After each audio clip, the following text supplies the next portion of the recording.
इस वर्ष की नीट परीक्षा सुर्खियों में रही क्योंकि पहले पेपर लीक होते हैं और बाद में रीनीट की परीक्षा होती है। अब चूंकि परीक्षा के नतीजे आ गए हैं और पूरे उत्तर प्रदेश में टॉप करने वाले कोई और नहीं, वाराणसी के आर्यन दुबे हैं, जिन्होंने न केवल यूपी टॉप किया है बल्कि ऑल इंडिया रैंक में 7वां स्थान आया है। हमारे साथ बातचीत करने के लिए आर्यन मौजूद हैं।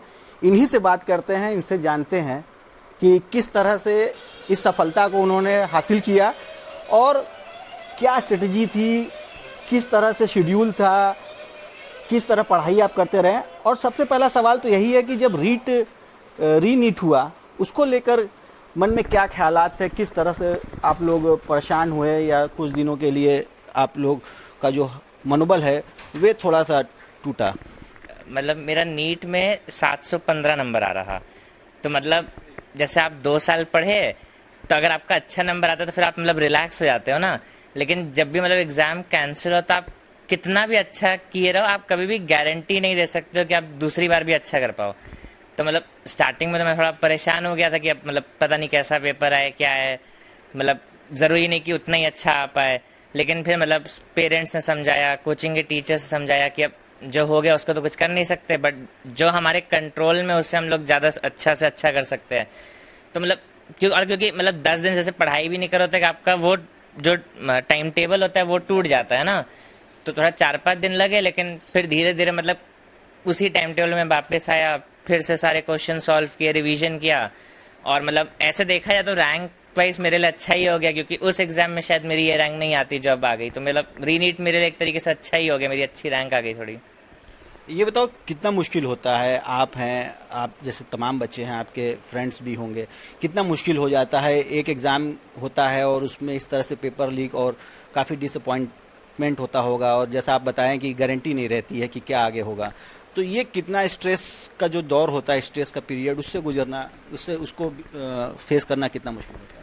मतलब मुश्किल तो होता ही, क्योंकि जैसे आप किसी एक एग्जाम के लिए मतलब 2 साल प्रिपेयर कर रहे हैं, आप बाहर नहीं जा रहे दोस्तों के साथ, या कहीं भी घर में शादी हो रही, कुछ भी और आप नहीं जा रहे हो, या आपका मतलब आपका पूरा दिन उस एग्जाम पे ही घूम रहा है ना 2 साल तक।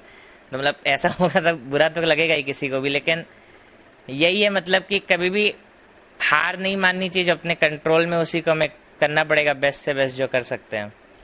आप बताओ कि काफ़ी सेक्रीफाइस भी करना पड़ता है एज ए स्टूडेंट, क्या क्या आपने किया, किस तरह से डिस्ट्रैक्शन ना हो, किस तरह से आप अपना समय न किल करें, इसके लिए क्या क्या आपने सेक्रीफाइस किया, क्या क्या आप लोग को दिक्कत हुई? मतलब मेरा जैसे ये था कि मुझे रोज 8 से 10 या 12, जितना जैसे जो भी, अगर कोचिंग में एग्जाम है तो थोड़ा ज़्यादा, या नॉर्मली चल रहे तो 8-10 घंटे ऐसे रोज पढ़ना है।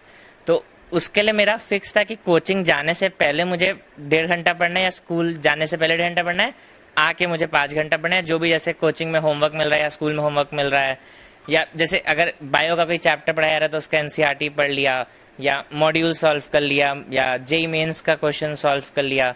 तो ये मेरा टाइम टेबल फिक्स था कि अगर मैंने ये बना लिया है टाइम, तो मेरा मन कर रहा है नहीं कर रहा है, मुझे ये चीज़ मतलब करनी है उस समय।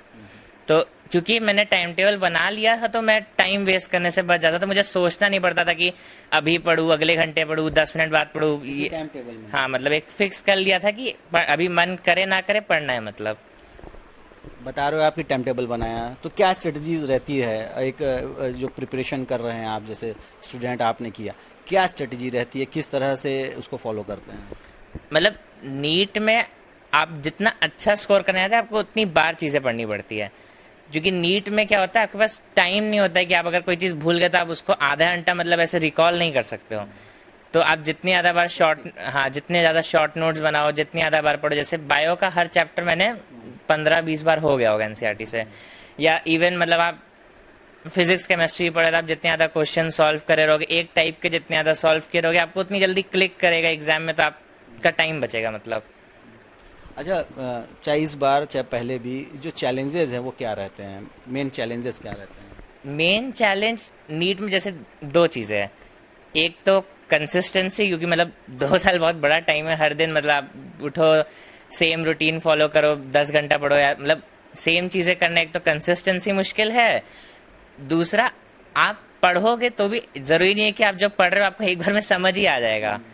तो मतलब इससे बुरा नहीं मानना है, हार नहीं माननी है, एफर्ट्स डालते रहना, इवेंचुअली समझ आ जाती चीज़ें।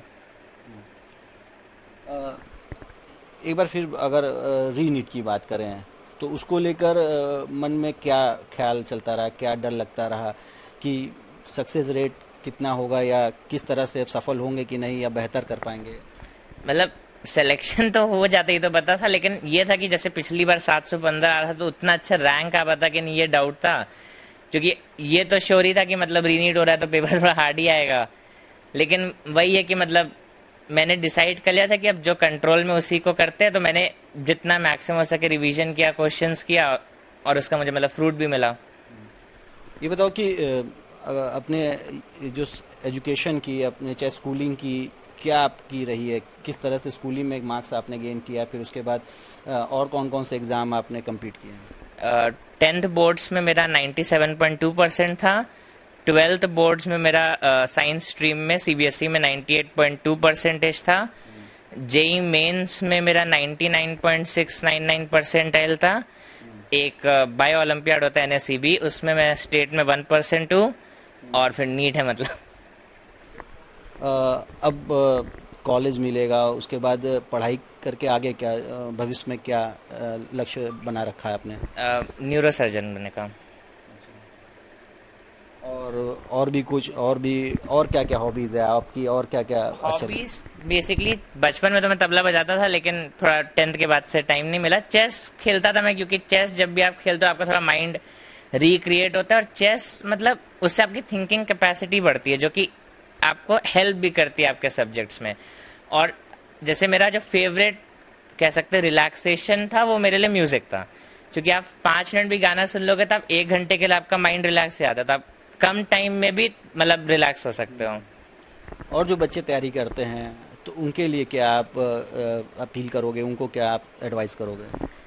अपील तो यही करूँगा कि मतलब कभी भी हार नहीं माननी है, और 2 साल अपना मैक्सिमम, जितना मैं 2 साल 3 साल जो जितने भी साल दे रहा है वो जितना मैक्सिमम अपना दे सकता है दे दे, ताकि रिजल्ट के बाद रिग्रेट ना रहे कि काश मतलब 1 घंटा और पढ़ लिया होता, या ये चैप्टर पढ़ लिया होता, ये कर लिया होता, ये सब ना रहे। मैक्सिमम अपना जितना दे सकते हैं दे दो, उसके बाद रिजल्ट तो फिर भगवान पे डिपेंड करता है। तो नीट के बाद रीनीट हुई, लेकिन कुछ वक्त के लिए जो आर्यन दुबे हैं टॉपर, उनका मनोबल तो ज़रूर टूटा, लेकिन कुछ ही देर के लिए। लेकिन बाद में उन्होंने फिर से एग्ज़ाम दिया और आज न केवल यूपी टॉप किया है बल्कि ऑल इंडिया 7th रैंक भी हासिल किया है। उन्होंने बताया कि किस तरह से स्ट्रेटजी बनानी है, किस तरह से प्लान करना है, प्लान को एग्जीक्यूट करना है और आगे बढ़ते रहना है। और इसके साथ ही उन्होंने अपने आगे के गोल यानी न्यूरो सर्जन बनने की भी इच्छा जाहिर की है।